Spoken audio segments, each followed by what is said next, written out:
అంటే కథకి సిట్యుయేషన్స్ రాయడం ఓకే. కానీ ఇప్పుడు అనుదీప్ స్టైల్ ఎలా ఉంటుందంటే పంచుల్లో వెళ్తది సినిమా అంతా.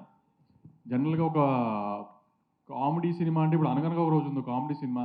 ఒక విలేజ్‌లో జరిగే ఒక మనిషి కథ ఇది. దీంట్లో కూడా ఒక సినిమా ఇండస్ట్రీలో ఇదొక మెటా ఫిల్మ్ యాక్చువల్లీ. సినిమా ఇండస్ట్రీలో జరుగుతుంది. కానీ సినిమా ఇండస్ట్రీలో అంటే ఇప్పుడు 'నేనింతేలాగా' అలాంటి సీరియస్ ఫిల్మ్ కాదు. Comedy film. ఒక డైరెక్టర్‌కి, ఒక ప్రొడ్యూసర్ కూతురికి మధ్యలో జరిగే ఒక చిన్న ఫన్ టోన్‌లో జరిగే. So, more on life incidents లాగా ఉంటది. ఒక కథగా ఉండదు ఇది. ఇప్పుడు ఒక డైరెక్టరు ఇబ్బందుల్లో ఉన్నప్పుడు ఎలా బిహేవ్ చేస్తాడు? ఆ ప్రొడ్యూసర్ డిమాండింగ్‌గా, కమాండింగ్‌గా ఉన్నప్పుడు ఎలా బిహేవ్ చేస్తది ఆ ప్రొడ్యూసర్ కూతురు అనేది. అలా ఒక లైఫ్ ఇన్సిడెంట్స్ మీద ఉంటది సినిమా.